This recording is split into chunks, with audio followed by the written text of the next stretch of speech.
This is the session. Have a good one.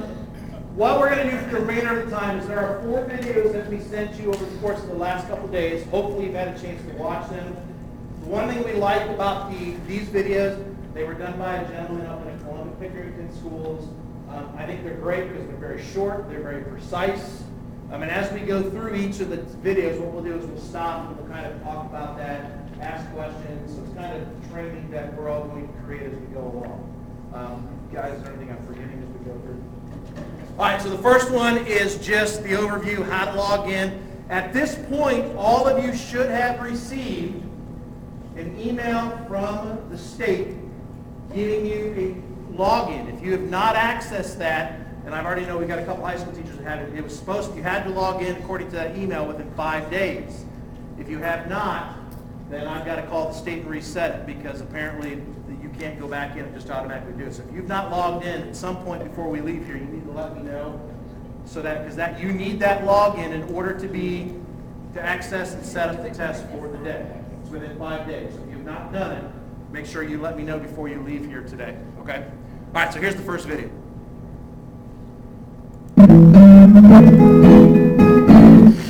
Hi everybody, this is Brian Seymour, Director of Instructional Technology for Pickerington Local School District. I'd like to take a few minutes and walk you through the Ohio Computer-Based Assessment Portal in which we will be delivering our science and social studies online tests for spring of 2015.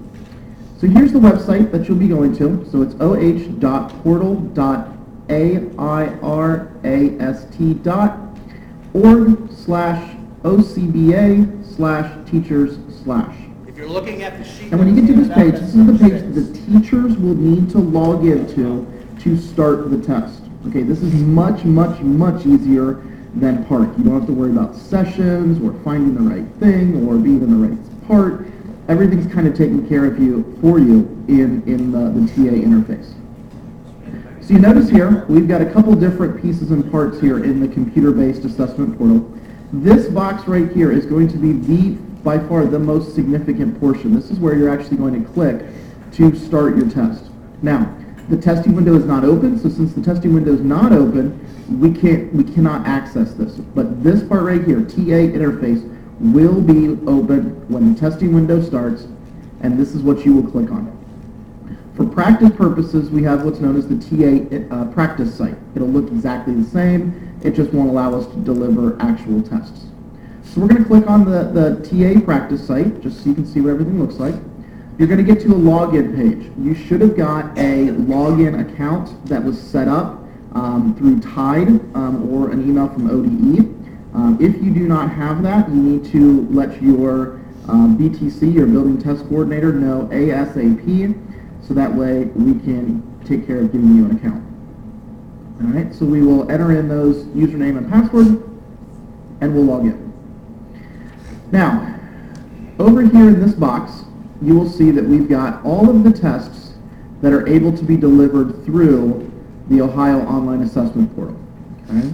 So what you need to do is you will need to go in and click on the correct grade level, the correct subject, and then the correct either end of year or PBA.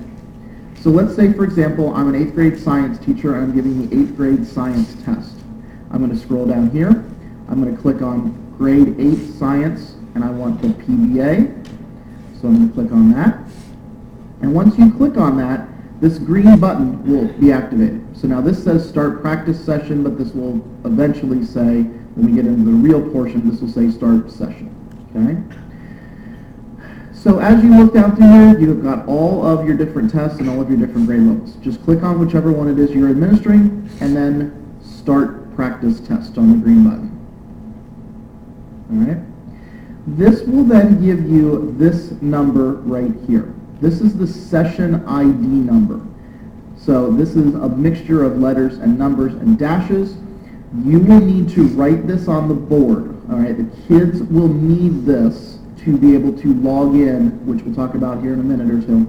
They will need this to be able to log in to their app appropriately. Okay? So we're going to stop there for part number 1. Okay.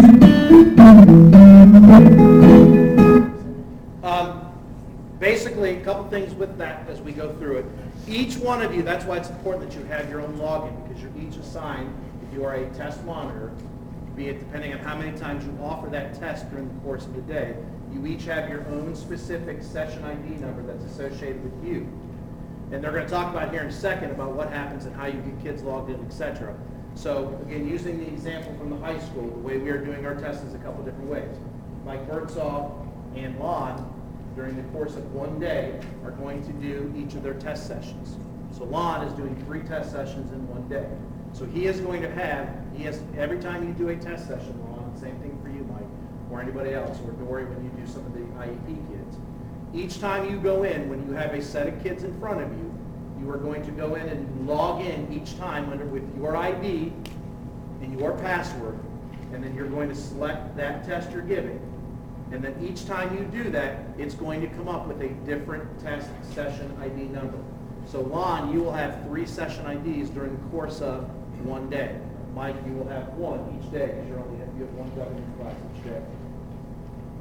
Now, for sophomore teachers, of the day on that March 4th, when we do the American history, each one of you will have a separate session for that morning. And the kids will use that as their session ID number, and then we'll talk about the login in a second. That's why it's important that you each have to have your own session ID. Okay, does that part make sense so far? Any questions on any of that? One thing about it is you can only log in 20 minutes ahead of the test. And then what happens as that goes through is that window will only allow kids to enter for 40 minutes. After 40 minutes, they cannot enter a session anymore, which isn't an issue, unless you have kids come in late, which if that's the case, it's been after that 40-minute test window, they then are considered makeup, and we would just simply do that during the makeup time. Okay? Questions on that? 40 minutes from The time you log in. From the time I log in, Correct. not the first kid. Correct. So if I log in 20 minutes early, then there's only 20 minutes. Okay. Correct. It's from your login session. Okay. So that is how you get to the login screen, what you do. Now, if you haven't used the practice session yet, and I'm going to say this, I think we've all agreed on this. We've been so panicked before about how these tests are going to go, and now that we have the potential that it may not necessarily impact us or the students, the less stress that we need to create on ourselves and create on you, I think is what's important. It's going to be an interesting experience as we go through this with these kids. We don't know what these questions are going to be like. So keep that in mind, guys. Don't put any additional stress on yourself or the kids right now, because we have no idea what these are going to even mean. If this House bill passes that we've all heard, which it probably will, we're going to be in that safe harbor for this year, everybody, so it's not going to be something that if the kids don't do well, it's going to reflect negatively on you as a teacher or us as a school. So keep that in mind. Just go with the flow, and whatever happens, we'll let it go with that. Guys, do you agree with that? All right, so here's number 2. This is the login, and it does say iPads, but it's the same. The login procedure is the same whether it's on an iPad or if it's on a computer.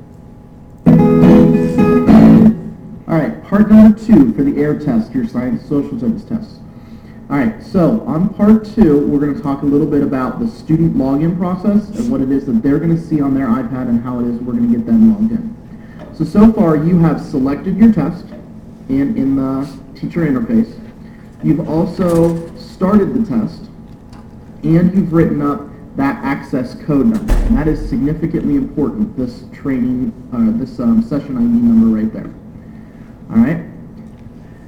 Now, the kids are going to be ready to get on their iPads. Now, the timing of this is also important, all right? You need to make sure that you do not log in to the teacher interface no earlier than 20 minutes before the first kid logs in on their iPad. If you log in earlier than 20 minutes, what it's going to do is it's going to figure out the test session is dead, it'll deactivate it, and that ID number that you've written up on the board is not going to work for those kids. So basically, log in. It's a very simple process. Just log in right before the kids get ready to go and write that number up there on the board. But if you do it any earlier than 20 minutes, it's going to deactivate your entire session. All right? Now, the kids should have, also, there should be index cards. On those index cards, it should have the kid's name, the kid's SSID number, and then I believe the teacher name's on there as well. All right. Now, that is how the kids are going to log in. Whatever is written on that card is how they have to put it in. So if their first name is spelled wrong on that card, then that means we have it spelled wrong in the system. They have to spell it just exactly as it is. All right, so we stop there for a second. That's what we're going to do is we are going to give each one of you, and I think the elementary school already has theirs. I decided the high school level not to pass them out until the day of. We are going to give you an index card or have an index already given one that looks something like this. And it's going to have on that the kid's name. And as he said, you only need their first name is what it's going to be. And I can already think if there's one student, Michael Allen, whose actual name is not Michael Allen. It's listed completely different on Dazzle. That's the name he has to use when he logs in. But again, it's going to be on this card that they will get. The other important piece, which he said, is that SSID number. That is the state identification number that is used when they go from school to school or is tracking them from kindergarten through the time they graduate. That number is the very important one because that is how they are going to log on to their test and have their data associated with their name. So you've got to make sure that when you give that to them, that they are very, very deliberate in what they put in there because it has to, because if not, it's going to come back as a not showing and they're going to not be able to start the test until they get in there. But each one of you will have one of these cards for the students that will be in your specific sessions. And you have to watch it too because they are, I believe it is case sensitive. So if it says capital T, whatever their letter, and typically it's a 2-letter start and then there's a bunch of numbers that follow it, if I remember right, for their SSID number. So they've got to make sure, and this is all part of that initial setup as they go into, so you've got to make sure that they have that exactly put in there. Then on the card, you want to type or print whatever session number it is. That session is there. Three things. And he'll show you that in a second. Also, if they have, let's say if they go by Mike, but their real legal name is Michael, then they have to put in Michael. Okay, whatever their legal name is and however it is written on that note card. Here's another one too. If they have a hyphenated name, Kayla Atherton's a good example. She is actually Kayla-Michelle Atherton. So she would need to put in Kayla-Michelle, even though she goes by Kayla. So if they have a hyphenate, whatever it's listed in Dazzle, they've got to make sure that that's what's put on that card. All right. So let's flip over to the iPad here. I'm going to show you what the kids are going to look at. So this will be similar to our computer screen. All right. So just like dealing with the park, these apps will be locked down to one single thing. And with the AIR test, you're going to be using what's called the AIR Secure Test app. All right, so this will be the first thing that you will see when you get into the app. You'll select your state. Obviously, we're going to select Ohio. And then the science and social studies piece just kind of automatically populates because that's it. So we'll click on OK. Students may have to do this every time they log in, or it may just have to happen the first time a classroom uses these. Now we can't see this yet because this is, obviously the site is not active, but you can kind of see behind the word coming soon what it is that the kids will have to enter. So the first thing the kids will have to enter is just their first name. That's all they need. They do not need to put in their last name, do not need to put in their middle name, just first name. Unless it's written that underneath that, underneath the M, it says SSID number. So whatever their SSID number is, they need to enter that in.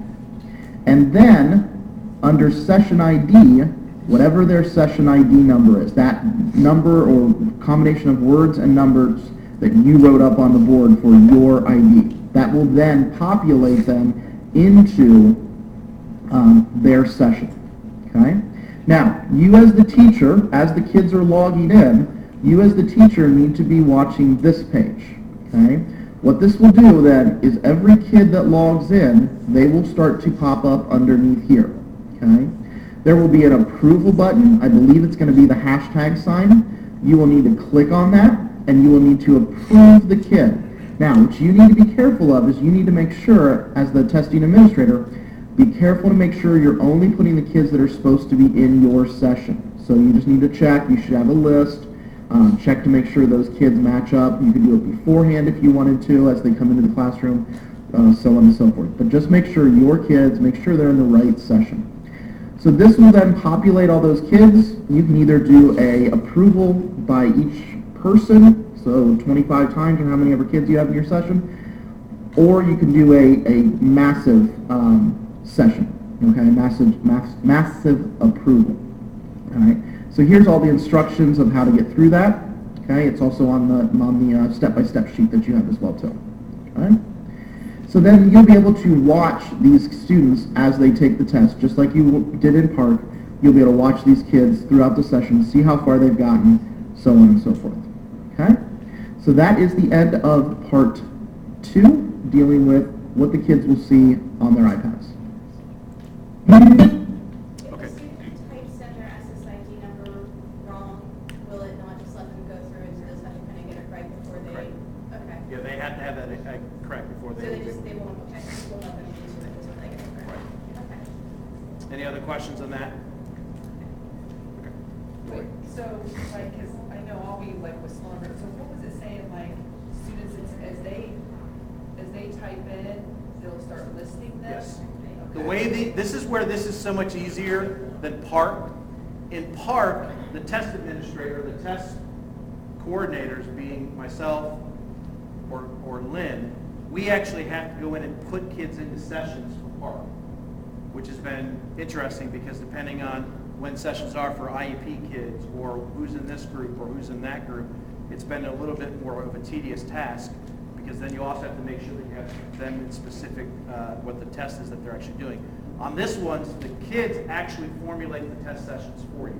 When they log in on that day, so it helps with absence issues. So if you have a student not here, that's where this becomes helpful because then you already know they're not going to be logged in because they haven't taken it. That would be through a makeup session that we would set up. So, and that's how we would do that part. And that the other part of it, which he has not, he may say later, this is where I mentioned earlier, if you're doing it at separate times, so all of our IEP kids, Lon, Mike, when you get done with each of those sessions that you do, you have to log out completely. You have to log off of the face completely because what happens is if you don't, it will, depending on the time frame it takes, it will automatically keep those kids on that session or not let you log back in.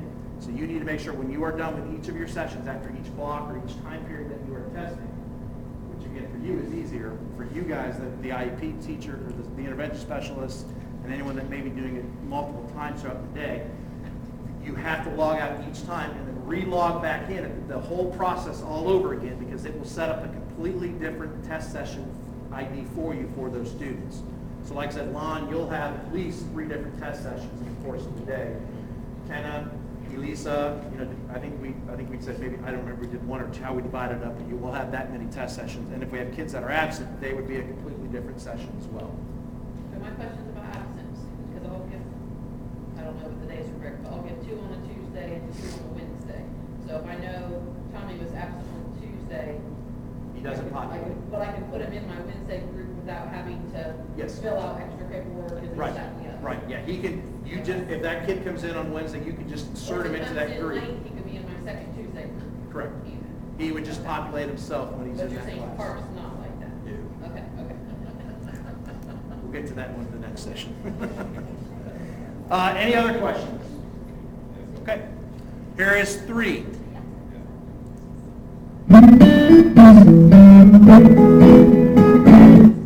All right, part 3 for Science and Social Studies tests online through the Ohio Online Assessment Portal.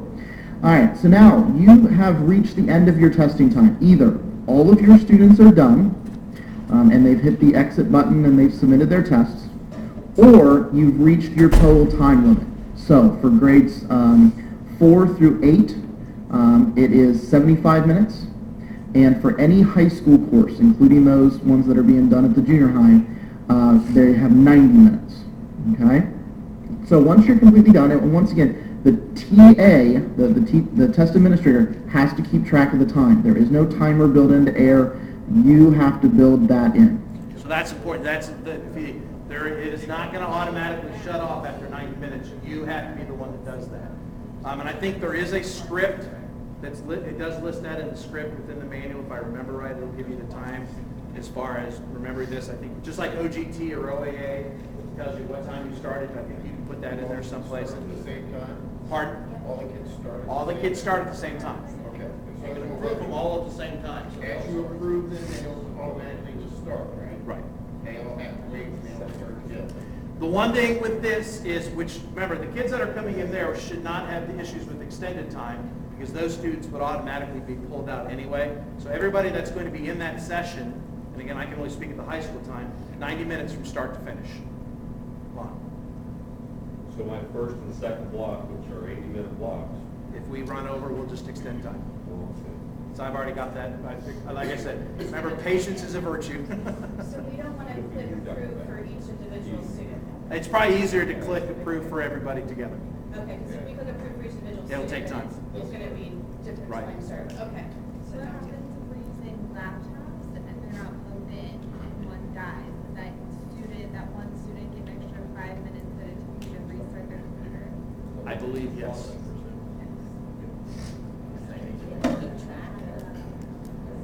That's the word. That is, that's why we're lucky. We're just going to log them in and then pop them on the little thing to get in there. But you guys don't know, we don't have that for everybody. So some places get spoiled somehow.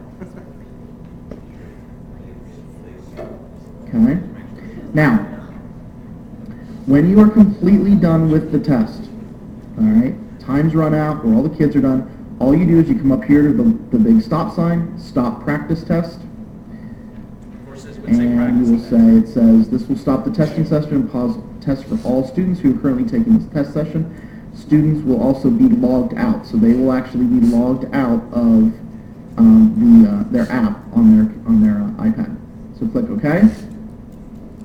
You have now stopped that test session, and then those tests will be sent off to be graded at their appropriate time. Okay. I will give the kids 10-minute notice of when it is that the test is over with. Make sure that they know when that 75 or 90 minutes is going to be running down. 10-minute warning, and if you want to give them a 1-minute warning or so on like that, please feel free to. Okay? Once you are completely done, you've hit the stop, you've come back to here, please go back up to the logout window and go to log out. This will say you'll be able to log out. All your sessions will be stopped and in progress tests will be paused. You've already done that. Click on log out. Okay? And you'll be brought back to the main page. Alright, so that is basically the end of the AIR test. It's very simple, a lot easier than PARC. Please take a look at the step-by-step directions that I've included. You've got step-by-step directions with and without pictures, so whichever way that you like or best can follow directions, those are included. Questions on that? Come on. So fourth block, there's the potential of not being, do I need to bring my kids in early for fourth block? Let's see how, what I'm See how first and second Yeah. goes first? Because the other thought that I had too is what we would do, which is probably just like we would at the OGT, when we have kids that maybe miss time for one thing. Typically what we do is we've pulled them out and put them in another room. The only thing I'm not sure of, and this question I probably should call and ask again, is can you start another session if you are logged into another one? That's probably the one thing I've got to find out, because that would be the one inhibitor from that. By that. I have to log out before. Right, you got to log out I completely. think So you can go to another page. well, I'm thinking you can log into another page. Another browser. This- yeah, and So I think that's why what we would do is you would keep that one up. We would pull those kids from that room and pull them into the library, like we do with OGT. They would finish whatever time, and this way you can start the next, because it's only going to be a handful of kids at the most at that time. I'm talking about fourth, I'm worried about fourth block. And I would say the same thing, because a couple options is before the test, because I'm going to give all the kids, pending we have normal school this week and have intervention, I'm going to remind the students that if we have something on the day that we do your test, fourth block, well, with her, yeah, the IEP kids are going to be pulled out, they're starting earlier. And that is your fourth block, so that might be the savior, because we're going to start them at 12 something that morning. And if we do not have issues, what we would do is I would just tell those kids we would allow them to ride them on the elementary level bus. Any other questions? Okay. This last video, really only part of it pertains, but it's still some good information. If I can find it.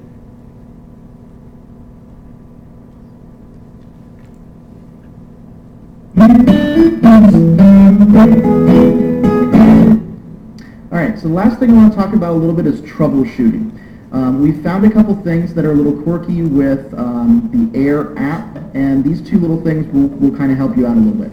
The first thing that we noticed when we ran the infrastructure trial test was that the tab key on any keyboard, for some reason, and we do not know why, sends the iPad into a completely locked down state, which basically means it gets a white screen all the way across it. It's kind of an off-whitish color.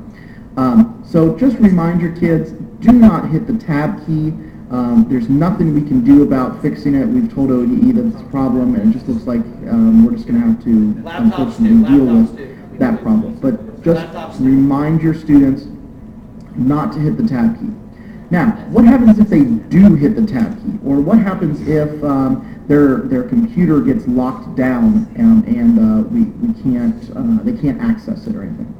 The easiest thing to do is on the iPad, there is a way to do what's called a hard restart, and it even works with the iPad being completely locked down. On the computer, it's called the power There's button. 2 buttons that you'll need to do on the iPad. The first one is the home button. Still called That's Brian this Poole. little button here, the one with the little box on it that you get to go back to your apps. And then the other one is up at the top, which is the power button.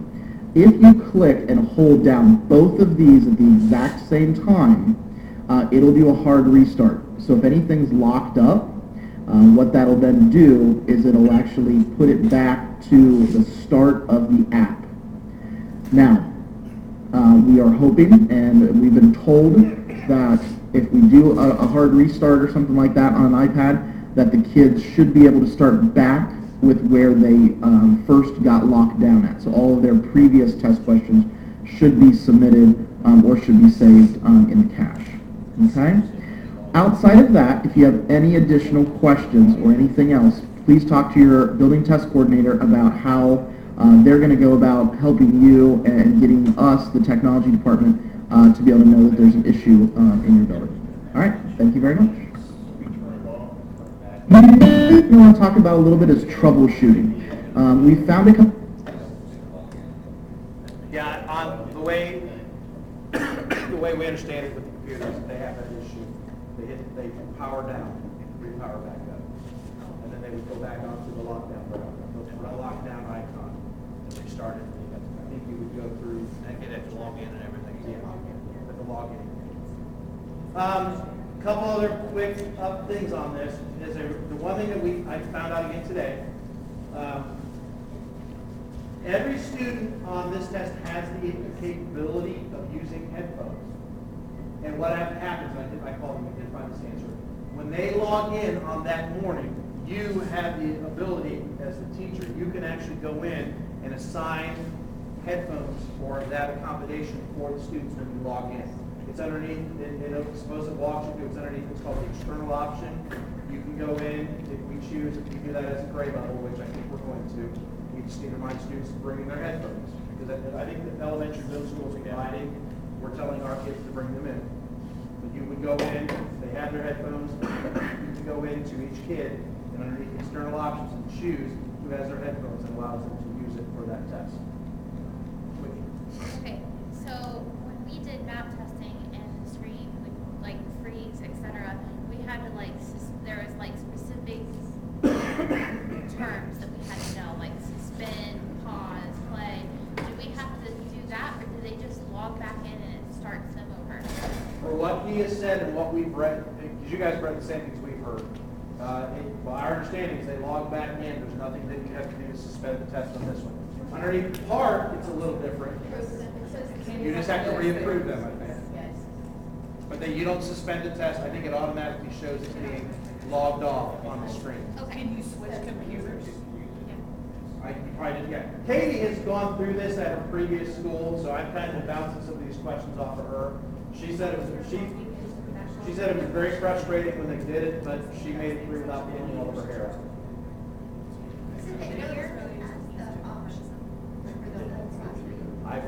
For special, I've already got that on there. I did talk about the group oral.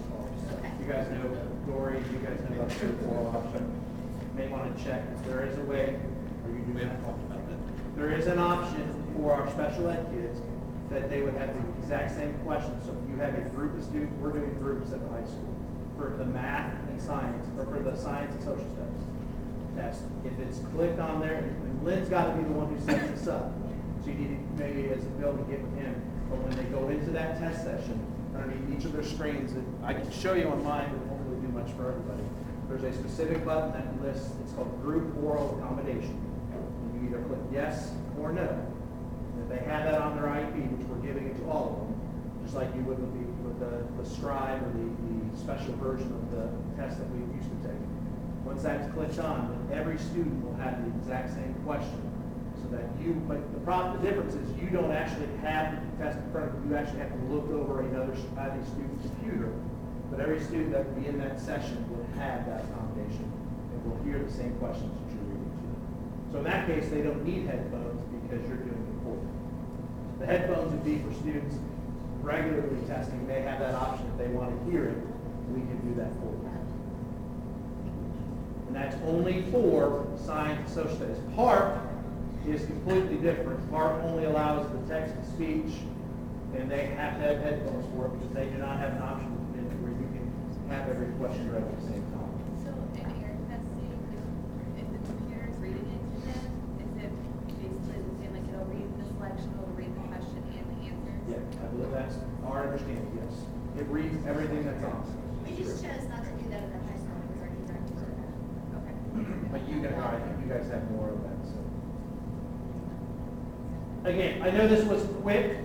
I think this was much more thorough and much easier to understand than having to read through that book. I know this is the third or fourth time I've watched it, and I have a much better understanding for the AIR test than I do the PARC testing. I've watched those videos 3 or 4 times now. Questions for you guys. The biggest things are, as a recap, number one, you've got to have your login ID. And please don't wait till the day of to check the login.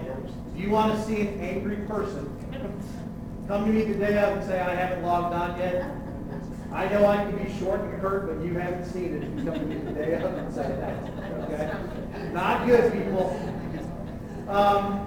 Number two, again, just how you set it up. It's much easier. All we have to do is just make sure that you know, and you can, as the kids are coming in, well, there's really nothing to do when the kids actually come in your room. The big thing will be time, especially in that, I'm not as worried about when we do the American history test, because we can delay the start of our day. But when you guys are doing them individually, you get the kids in, get them settled. If we have to go extended time, we can make adjustments. I'm not worried about that part of it. We can make adaptations. Just like Mike, it'll affect you one block. Lon, it'll be your whole day. We'll make accommodations as we go through. Remember the log out part. Really, Ben, can you think of anything else? Mark? Just give the opportunity to look at the videos anytime. Yeah, that's why we sent them out to you. And the more times you see them, the better you understand. Anybody that's not logged in already, I guess your my day's run, so send me your names and I'll call the state to find out what I need to get you reset. See me before you leave high school staff, and I'll make sure you guys get it. Katie, do you have anything you want to add? And the main thing too is if you're going to use headphones, make sure before you click on for both the PARC and the air, make sure that they test their sound and make sure that it's not muted on their computer, because once you open it up, you can't change it. That was. Anything else, guys? All right, so the next session, if you're doing PARC testing, so basically it's all of our IEP teachers again, and probably a lot, anybody, that is just if you're doing the English or math, are the ones that need to come back at the 12:50 time. Okay? If, again, high school, if you guys want to come up to me and let me know now, I'll see if I can work on that today. Thank you. We saw when they sent those out. I mean,